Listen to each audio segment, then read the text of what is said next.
Assalamualaikum warahmatullahi wabarakatuh. Saya Dwi Sinta Maulina Irma, AK 18008, AK Farma semester 5.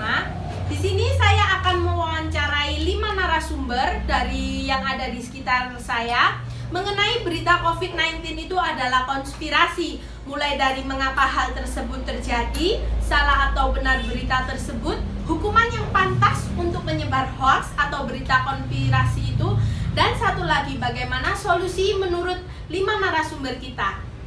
Narasumber saya Ibu Cindy Margita. Di sini saya akan mewawancarai Ibu sebagai narasumber mengenai berita COVID-19 itu adalah suatu konspirasi. Menurut Ibu sendiri, mengapa berita itu terjadi? Karena adanya hoax dan isu yang menyebutkan bahwa COVID-19 itu adalah sebuah konspirasi yang mana akhirnya beredar di masyarakat dan dipercaya oleh beberapa masyarakat yang meyakini berita itu. Baik. Setelah itu, menurut Ibu sendiri berita tersebut salah atau benar? Menurut pendapat Ibu? Menurut saya salah ya, bahwa berita COVID-19 itu adalah konspirasi, di mana buktinya itu sebenarnya banyak sekali yang terkena virus itu banyak dan yang meninggal dunia juga banyak. Seperti itu. Lalu menurut Ibu sendiri kan banyak yang menyebarkan berita tentang konspirasi itu sendiri. Hukumannya apa ya Bu ya menurut Ibu?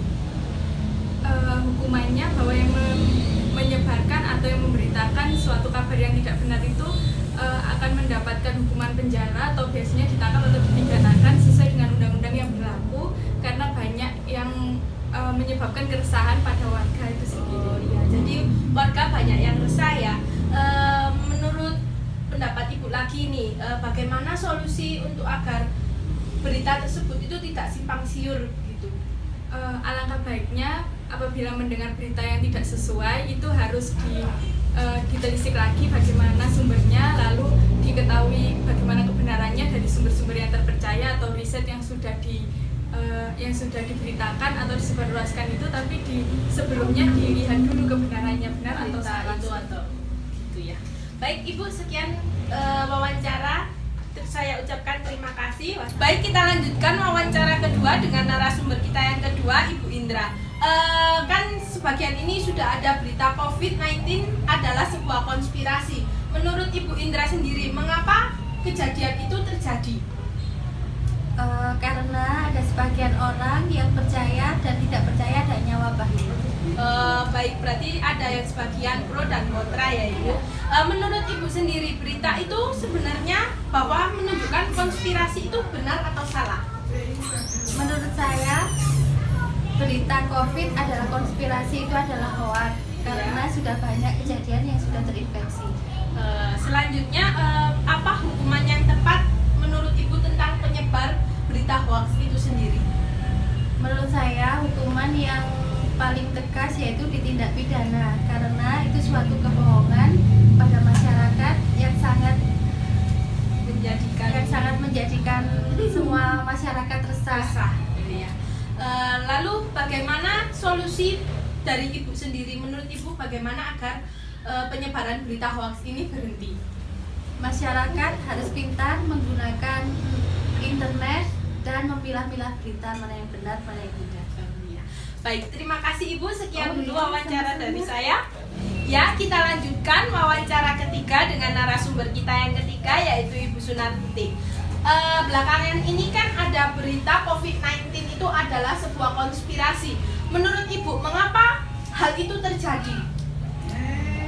Karena banyak yang menyebutkan bahwa pandemi COVID hanya rekayasa dan hoax. Baik, hanya rekayasa ya Ibu ya.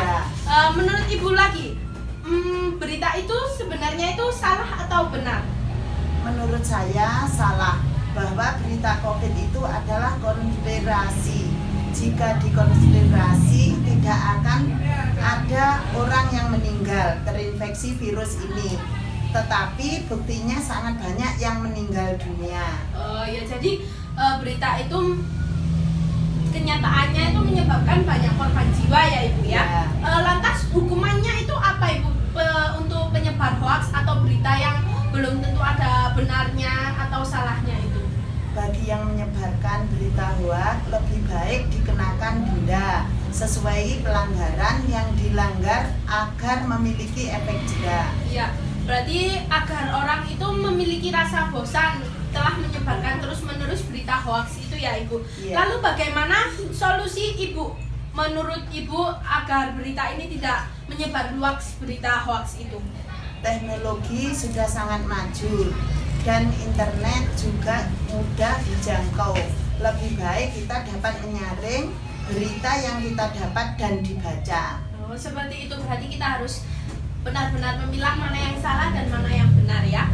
Baik Ibu, terima kasih untuk wawancara hari ini. Wassalamualaikum warahmatullahi wabarakatuh. Waalaikumsalam warahmatullahi wabarakatuh. Baik, kita lanjutkan lagi wawancara keempat bersama narasumber yang keempat kita, Bapak Koirul. Belakangan ini kan ada berita COVID-19 itu adalah sebuah konspirasi. Menurut Bapak, mengapa hal itu terjadi? Karena masyarakat sekarang itu masih belum memahami apa yang disebut COVID-19 itu.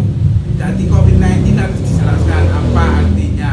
Nah, sosialisasi sekarang itu yang banyak itu melalui media massa, media elektronik. Jadi orang kalau yang tidak punya alat-alat media elektronik itu tidak tahu, orang yang di pedesaan di mana-mana itu tidak tahu, jadi tidak paham apa yang disebut COVID-19 itu. Nah, masyarakat masih belum jelas sampai sekarang itu. Yang di daerah pedesaan itu cuma apa suara-suara yang disebut corona, istilah corona. Nah, itu sekarang itu. Berarti hanya mendengar dari suara ke suara ya, mendengar isu-isu itu. Selanjutnya, menurut Bapak itu salah atau benar sih berita tentang itu? Loh, kalau beritanya dari media massa itu benar, semua benar. Tapi masyarakat itu belum jelas apa yang disebut COVID-19 itu apa. Corona itu apa? Ya kalau masyarakat kota yang dekat apa media massa, elektronik. Kalau orang pedesaan di seluruh pelosok, itu. Tahu ya. Lantas menurut Bapak sendiri apa hukuman yang tepat untuk penyebar berita hoaks itu sendiri? Loh, kalau hukuman itu ya sesuai anjuran pemerintah, aturan pemerintah. Apa yang dilaksanakan pemerintah, yaitu harus dipahami atau dipatuhi itu. Berarti harus sesuai dengan undang-undang yang ada di negara kita ini ya. Selanjutnya lagi Bapak, solusinya bagaimana agar masyarakat itu sendiri tidak mudah terpengaruh oleh berita hoaks ini? Itu harus ada sosialisasi tatap muka. Jadi kalau lihat media massa elektronik itu, ya kalau yang punya di daerah pelosok, kalau tidak punya, ya apa yang didengar itu? Kalau tidak ada apa istilahnya itu penyuluhan dari desa ke desa itu. Seperti itu ya Bapak. Baik, sekian wawancara dari saya Bapak ya. Terima kasih. Wassalamualaikum warahmatullahi wabarakatuh. Waalaikumsalam. Baik, kita kembali lagi ke wawancara yang kelima, yaitu yang terakhir dengan narasumber kita Bapak Habib. Bapak, belakangan ini kan ada berita COVID-19 adalah sebuah konspirasi. Menurut Bapak sendiri, mengapa hal itu terjadi? Karena banyak masyarakat Indonesia itu yang percaya terhadap adanya konspirasi dan tidak percaya terhadap virus COVID-19 ini yang telah menyebabkan banyak jutaan orang terinfeksi. Ya, jadi banyak sekali menelan korban jiwa ya Bapak. Setelah itu, menurut Bapak sendiri, berita ini tuh benar atau salah? Menurut berita yang saya tahu, COVID ini adalah konspirasi yang salah karena tidak ada bukti bahwa berita itu hanya hanya sebuah konspirasi atau hoax dan sudah banyak yang terinfeksi juga seperti itu. Lantas kan ada penyebar hoax itu sendiri ya. Menurut Bapak sendiri hukuman yang tepat itu untuk seorang penyebar hoax itu apa ya? Ya kalau menurut saya sih sesuai dengan undang-undang saja. Jadi pada saat misalkan yang penyebar hoax ini tertangkap, dihukum sesuai dengan yang sudah ada di Indonesia ini. Jadi menurut undang-undang ya. Karena membuat panik juga bagi masyarakat Indonesia juga. Banyak sekali warga yang resah ya Bapak.